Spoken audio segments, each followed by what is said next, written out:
আসসালামু আলাইকুম। আজকে আমরা পড়ব ঘর্ষণ। তো প্রথমে আমাদের জানতে হবে ঘর্ষণ কাকে বলে। ঠিক আছে, আমি যদি এক লাইনে সংজ্ঞা বলি তাহলে ঘর্ষণ হচ্ছে গতির বিপরীতে বাধা দানকারী বল। কি বলছি? গতির বিপরীতে বাধা দানকারী বল। গতির বিপরীতে বাধা দানকারী বলকে আমরা বলি ঘর্ষণ বল। এখন গতির বিপরীতে বাধাটা কেন সৃষ্টি হয় এটা আমাদেরকে জানতে হবে। ধরো এটা একটা সারফেস, এই সারফেসের উপরে একটা অবজেক্ট রাখা আছে। ঠিক আছে, একটা অবজেক্ট রাখা আছে, একটা বস্তু রাখা আছে। এই বস্তুটা এক সারফেসের উপরে যখন একটা বস্তু রাখা থাকে তখন প্রত্যেকটা বস্তুর যে পৃষ্ঠ, ঠিক আছে, উপরিভাগ, সেই উপরিভাগে কিছু খাঁজ থাকে, কিছু অমসৃণতা থাকে। আমরা একটা বস্তুকে যতই মসৃণ করার চেষ্টা করি না কেন সেখানে মাইক্রোস্কোপিক লেভেলে কিছু না কিছু অমসৃণতা থাকবে।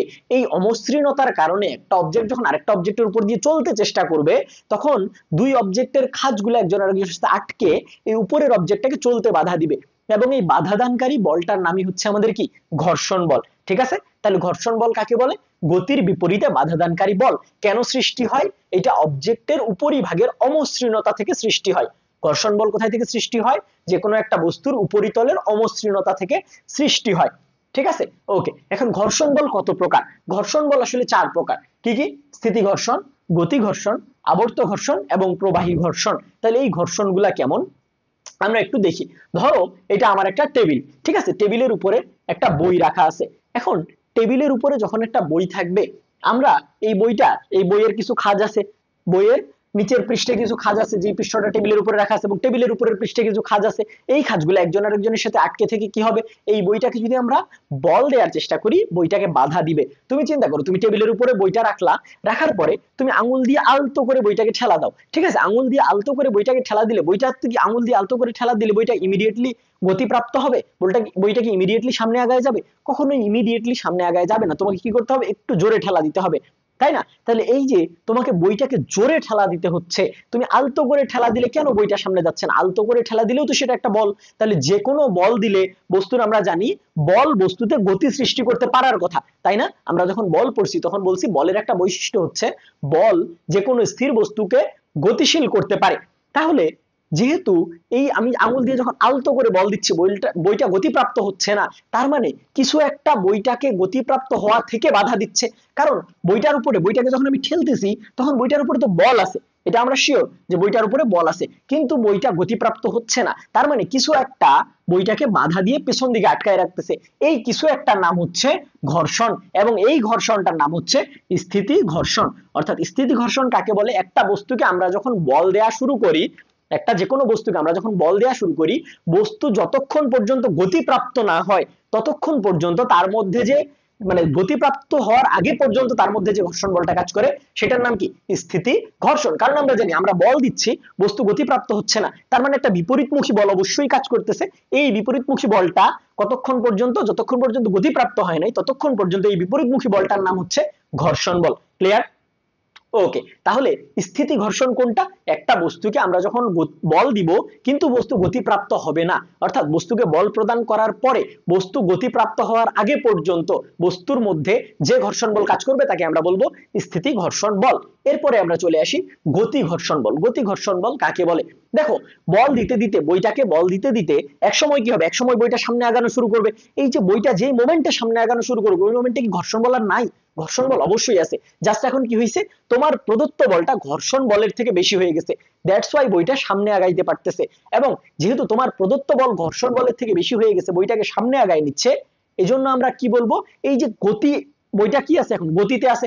গতিতে থাকা অবস্থায় বইয়ের উপর যে ঘর্ষণটা কাজ করবে সেটার নাম কি? সেটার নাম হচ্ছে গতি ঘর্ষণ। তাহলে স্থিতিতে থাকা অবস্থায় বইয়ের মধ্যে কার্যকর ঘর্ষণ সেটা হচ্ছে স্থিতি ঘর্ষণ, এবং গতিশীল হওয়া অবস্থায় বস্তুর মধ্যে যে ঘর্ষণ সেটা কি?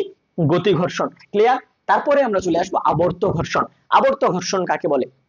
দেখো, কোনো একটা বস্তু যদি আমাদের স্লাইড করে চলার বদলে, আমরা যে বইয়ের উদাহরণটা নিয়েছিলাম, বইটা কিভাবে চলতেছে? টেবিলের উপরে স্লাইড করে চলতেছে, টেবিলের উপরে স্লাইড করে বইটা যাচ্ছে। কোনো একটা বস্তু যদি একটা অবজেক্ট আরেকটা অবজেক্টের উপরে স্লাইড করে না চলে ঘুরে ঘুরে চলে, যেমন ধরো সাইকেলের চাকা, সাইকেলের চাকা রাস্তায় কিভাবে চলে? ঘুরে ঘুরে চলে, ঠিক আছে, আবর্তিত হইতে হইতে চলে। আবার ধরো আমাদের গাড়ির চাকা, গাড়ির চাকা কিভাবে চলে? গাড়ির চাকাও ঘুরে ঘুরে চলে। তাহলে একটা বস্তু যখন আরেকটা বস্তুর উপরে আবর্তিত হইতে হইতে চলে তখন যে ঘর্ষণ বলটা কাজ করে সেটার নাম কি? আবর্ত ঘর্ষণ। সাইকেলের চাকা যখন রাস্তায় চলে তখন কি তার মধ্যে ঘর্ষণ বল কাজ করে? অবশ্যই করে, কারণ সাইকেলের চাকার মধ্যে খাঁজ আছে এবং রাস্তার মধ্যেও খাঁজ আছে, এই দুইটা খাঁজের কারণে একটা ঘর্ষণ বল তৈরি হয়, এই ঘর্ষণ বলটার নাম হচ্ছে আবর্ত ঘর্ষণ। তবে এই ঘর্ষণ বলটা আমরা বুঝতে পারতেছি অবশ্যই স্লাইডিং ঘর্ষণের থেকে বা এই যে আমাদের গতি ঘর্ষণের থেকে কম হইতে হবে, ঠিক আছে? ওকে, তারপরে আমরা লাস্টে আসবো কি, প্রবাহী ঘর্ষণ। ঠিক আছে, প্রবাহী ঘর্ষণ কাকে বলে? কোনো একটা বস্তু যদি একটা প্রবাহী পদার্থের ভেতর দিয়ে চলতে চেষ্টা করে, প্রবাহী পদার্থ কারা? প্রবাহী পদার্থ বা ফ্লুইড পদার্থ, যেমন ধরো পানি হচ্ছে একটা প্রবাহী পদার্থ, বায়ু হচ্ছে একটা প্রবাহী পদার্থ।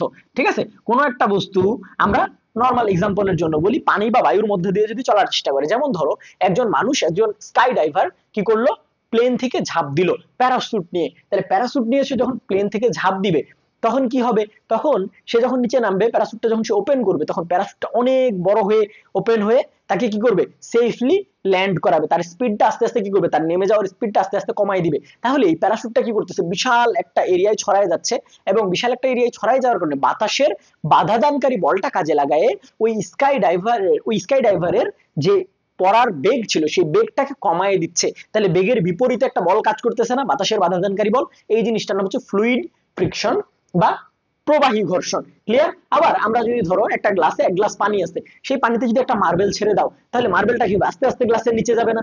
আস্তে আস্তে নিচে যাবে। তাহলে কিছু একটা মার্বেলটাকে বাধা দিচ্ছে নিচে যাওয়া থেকে, বাতাসে ফেলে দিলে যত জোরে মার্বেলটা নিচে যাইতো, পানিতে ফেললে তার থেকে কম স্পিডে নিচে যাবে। এই কিছু একটার নাম হচ্ছে আমাদের কি, আমাদের প্রবাহী ঘর্ষণ। ক্লিয়ার? তো ঘর্ষণ ছিল আমাদের এই 4 প্রকার, স্থিতি ঘর্ষণ, গতি ঘর্ষণ, আবর্ত ঘর্ষণ এবং প্রবাহী ঘর্ষণ। আচ্ছা, একটা শর্টকাট দেই যে ঘর্ষণের আমাদের কি বের করতে হয়, পরীক্ষায় ঘর্ষণ গুণাঙ্ক বের করতে হয়। ঘর্ষণ গুণাঙ্ক কি বলে? ঘর্ষণ গুণাঙ্ক হচ্ছে মিউ কে। ঠিক আছে, ঘর্ষণ গুণাঙ্ক আপাতত আমরা শিখি মিউ।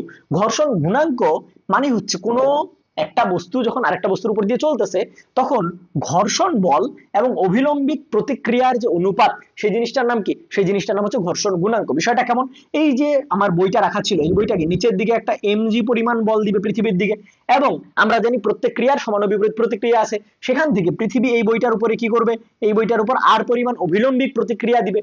এখন এই টেবিলের বইটা যখন চলার চেষ্টা করবে, তখন যদি এই বইটার উপর এফ পরিমাণ ঘর্ষণ বল কাজ করে, তাহলে ঘর্ষণ গুণাঙ্ক মিউ হবে এফ ডিভাইডেড বাই আর, এবং আমরা জানি আর ইকুয়াল টু কি হবে, এমজি হবে।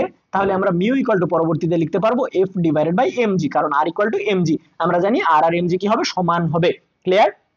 এটা আমরা বল যখন পড়ছিলাম তখন এটা আমরা ডিটেইলে আলোচনা করছিলাম আর আর এমজি কেন সমান হবে। তোমাদের যদি কারো সমস্যা থাকে তোমরা আমাদের সেই লেকচারটা দেখতে পারো। তো ঘর্ষণ আমাদের এতটুকুই ছিল, আমরা নেক্সট লেকচারে আবার আমাদের দেখা হবে। আল্লাহ হাফেজ।